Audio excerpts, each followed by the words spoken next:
My life be like, yeah. My life be like, yeah.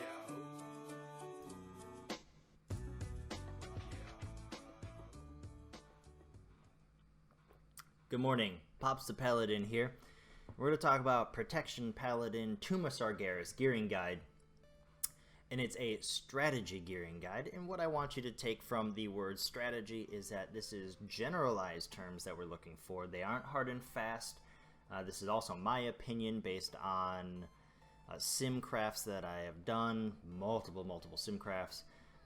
But remember, simcraft isn't also a hard and fast set thing either. You have to be very malleable with it. You have to understand each fight and each simulation. Look at Noxic, Icy Veins in the Paladin Discord channel for other very smart people, but once again, they aren't hard and fast rules. So, let's take a look at what our tier does in Tomb of Sargeras. For our 2-piece, which is mandatory for both specs, obviously, Judgment has a 30% chance to reset the cooldown of Avenging Shield. Paired very nicely with Teleka, Farron, Marcus's Stature, the Legendary, we're going to be doing a lot of DPS. Our 4-piece for survival mode will then therefore grant each enemy struck by Avenging Shield to do 5% less damage to you, which once again with that legendary is awesome.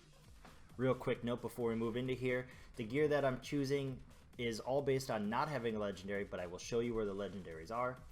And I also wanted to say, look at my awesome espresso cup.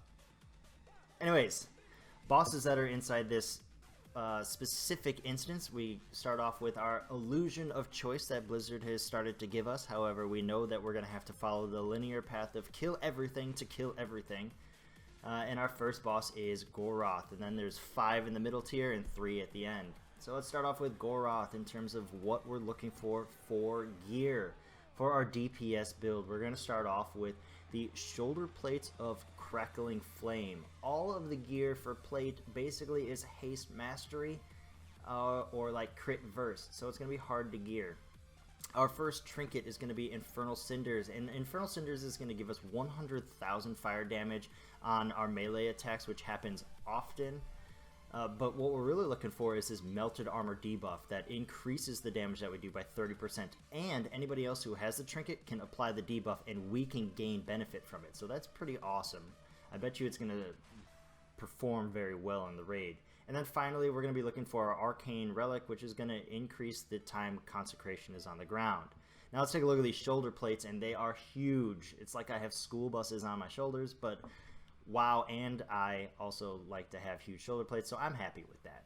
But what we're really looking for in the shoulder plate area is Pillars of Inmost Light. This is the new legendary that came out. What it's going to do is it's going to increase the Eye of Tear damage by 300% and give us a reduced cooldown of it by 25%. So instead of 60 seconds, it's now 45 seconds. So, whoa, it's amazing. However, the model itself looks kind of bland. It's very Wrath of the Lich King-esque PvP. But, you know, that's why we have transmog, so deal with it. Obviously, I'm going to be transmogging other things. But let's look at this. 366,000 per hit back in Nighthold at 300% or just times 3 will grant me something in the range of 1,098,000 per strike. At a 5-minute fight, or 300 seconds, but we get it every 45 seconds, so I get 6.5 per fight. So that means I'm going to gain 7,137,000 per fight. Oh my gosh! Yeah, it's pretty awesome, so you should be looking to get that legendary. But let's talk about survival-based trinket off of Goroth, and that is Feverish Carapace, which we're looking to gain the armor benefit of here, which is going to be about 5,500, the chance. But that spell reflect that you're looking at, it's not, ignore that.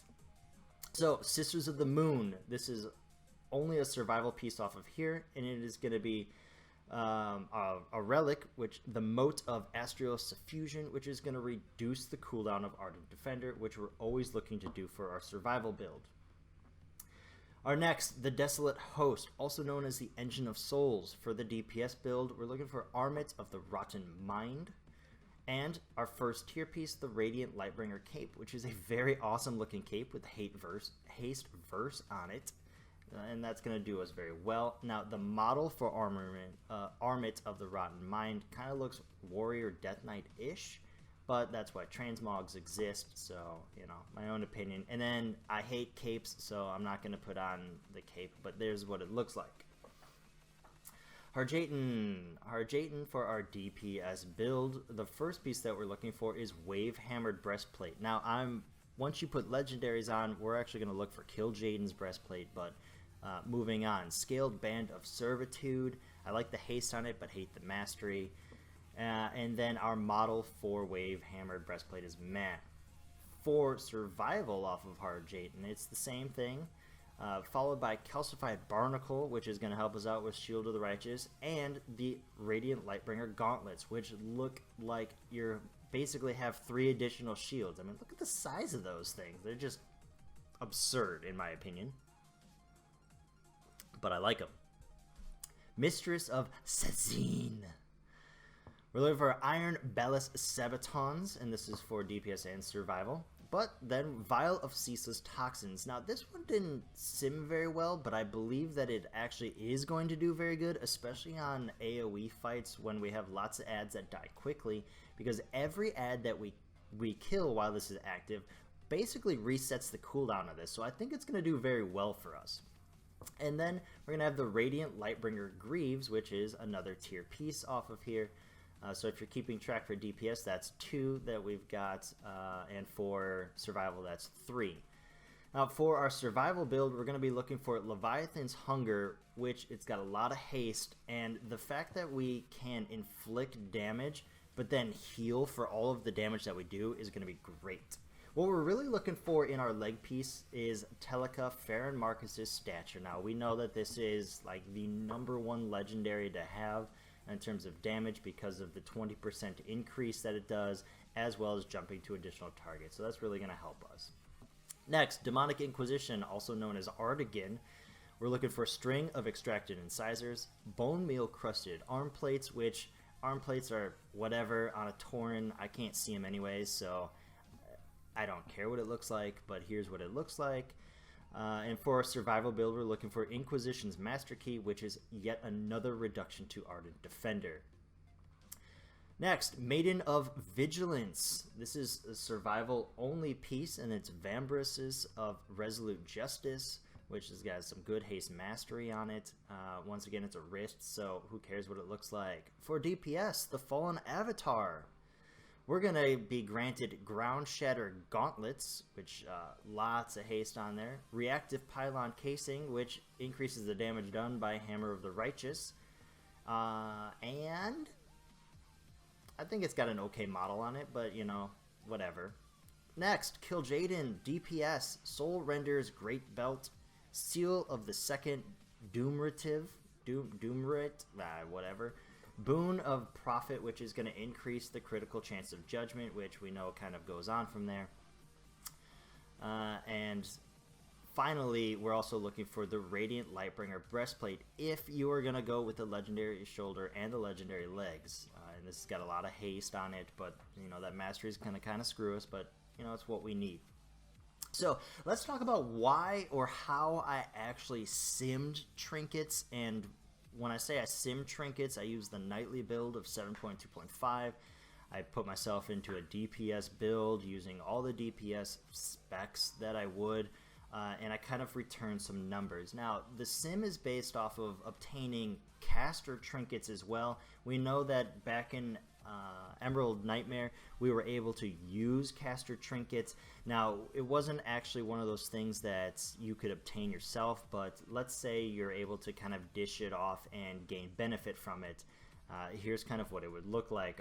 The Tarnished Sentinel Medallion simmed very high. I'm not sure what it's actually going to look like as long as we're not in that correct spec. You know how Blizzard kind of went about and said, you know what, if this isn't meant for you, it's going to be reduced in the amount of damage that it actually outputs. So bear in mind, this list will change.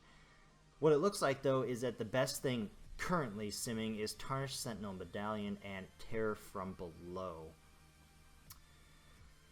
For building your spec out completely, in terms of how I do all of my nerdisms, breaking down the numbers that are in there, putting all the weighted scores and the weighted values into there. You can see how I kind of, I guess, slam it all together here for numbers, which you're going to note down in the bottom below where it says total rating, total percentage. You see how I gain what the static number based off a WoW head is, which is all the data mined gear that's in there, and I put it into percentages that give you the basic structure of what you're looking for. Now, obviously, that doesn't include Warforged, Titanforged, sockets.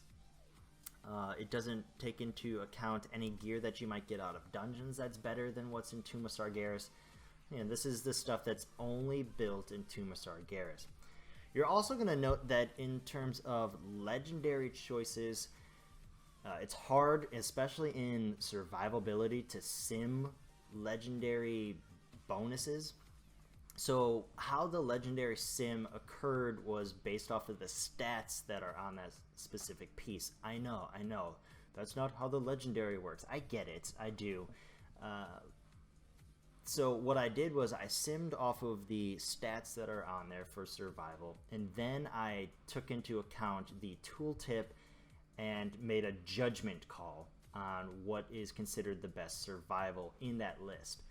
For DPS, it was a little bit easier because the tooltips are actually kind of programmed into Simcraft, and Simcraft can understand. Like Teleka could say, oh yeah, it's going to bounce to additional enemies, so if it's an AoE fight, it knows it's going to hit additional items. Whereas let's take Sauron's Resolve into consideration. I can't say if less than 30% HP, use charge 1, but if greater than... It's a lot of coding that honestly I don't know, and so survival is near impossible to sim.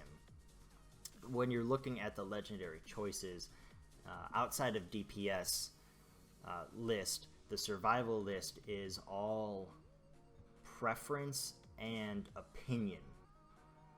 When you're building your character, you have to know what feels right.